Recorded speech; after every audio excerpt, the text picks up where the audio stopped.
Julia no cesaba de preguntarle a su abuelo, al señor don Andrés, porque habían dicho otra vez.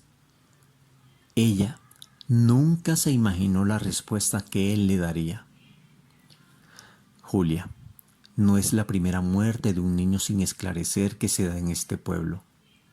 Desde hace algunos años para acá, hemos encontrado varios cadáveres de niños. Julia preguntó ofuscada. Pero abuelo, ¿no han hecho nada? ¿No han investigado? No puedo creer que en este pueblo pase esto. Es un pueblo pequeño donde todos se conocen. Por lo menos deben tener un sospechoso. La joven se sentía impotente al ver que en el pueblo donde vivían sus abuelos se habían cometido varios asesinatos y parece que no habían buscado al culpable. Su abuelo continuaba con las manos temblorosas por la impresión del suceso y no sabía qué decir.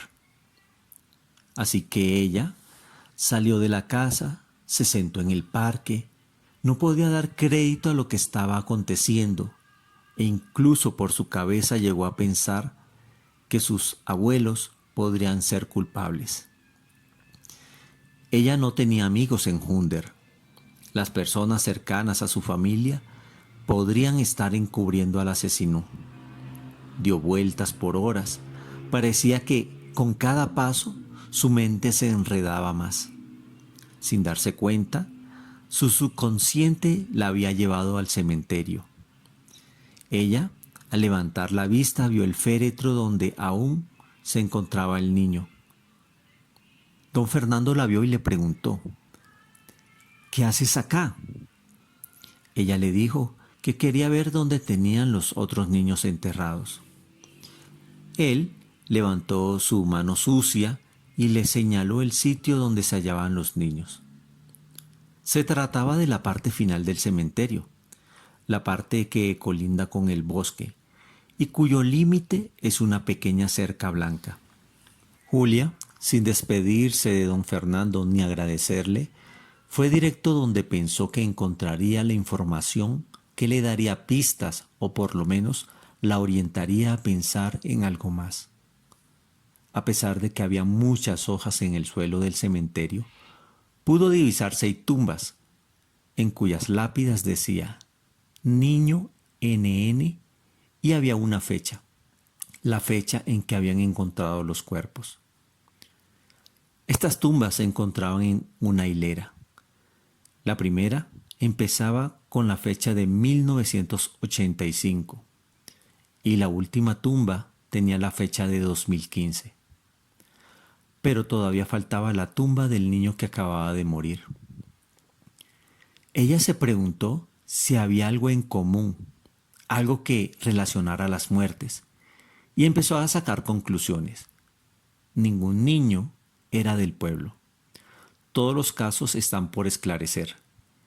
Y algo que nadie se había percatado era que todas las tumbas tenían el mismo día y el mes, y la diferencia de tiempo entre los hallazgos de las muertes era de 6 años entre cada una. Por eso, una pregunta que pasó por su mente fue, ¿por qué 6 años entre cada muerte?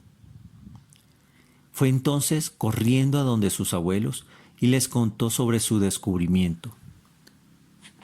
6 años hay de diferencia entre la muerte de cada niño. Cada 6 años muere un niño, abuelo. Abuelo, sé que todos se conocen en este pueblo, pero debe haber alguien del que puedan sospechar. Así que ella con sus abuelos empezaron a hacer una lista de todos los habitantes. Todos estaban casados, tenían hijos, tenían un trabajo o por lo menos una labor por realizar. Solo quedaban el sepulturero y la loca. El sepulturero había perdido su familia en un accidente cuando era joven y por eso decidió cumplir con la tarea de enterrar a los muertos y cuidar de ellos en el cementerio. La loca, aunque no recuerdan mucho de su juventud, solo sabían que no era agresiva, que pasaba las noches mirando la luna En ocasiones se desaparecía entre el bosque y cuando aparecía le daban comida en el parque. Julia no solamente se quedó con la información que había recibido de su abuelo, sino que ella siguió indagando sutilmente entre las demás personas. El ambiente del pueblo seguía tenso, pero igualmente podía más la familiaridad de las personas que la desconfianza menguada que se presentaba. En sus apuntes, la joven solo tenía un solo sospechoso: la loca. A la mañana siguiente, Julia se vistió como cuando se va de cacería. Se recogió el cabello y se puso unos camuflados. Le dijo a sus abuelos que iba a recoger unas fresas silvestres. Salió a caminar por el bosque y luego de aproximadamente 2 horas, su pie se atoró en una raíz y al tratar de zafarse, cayó y rodó por un hueco sin hacerse daño. Al levantarse, se pudo percatar que había una pequeña cabaña cubierta por arbustos. El sitio estaba estratégicamente ubicado para no ser visto. Tocó la puerta con recelo. Al no escuchar a nadie, entró. Adentro habían 2 habitaciones organizadas. Sobre una mesa había la foto de un niño de aproximadamente 6 años. Al lado de la foto habían 7 mechones de pelo. Julia en su mente pensó: 7 niños, 7 mechones. Inmediatamente intuyó que el asesino vivía ahí. Su cuerpo empezó a temblar. Los nervios empezaron a aumentar. Debía salir lo antes posible de ese lugar. Su vida estaba en peligro. La puerta sonó y como pudo se escondió debajo de unas cobijas en un rincón. La voz de una mujer se escuchó: «Hola, hijo, ¿cómo ves? Ya te mandé un nuevo compañero para que no estés solo». A Julia se le aguaron los ojos. La loca le estaba hablando a la foto que estaba sobre la mesa.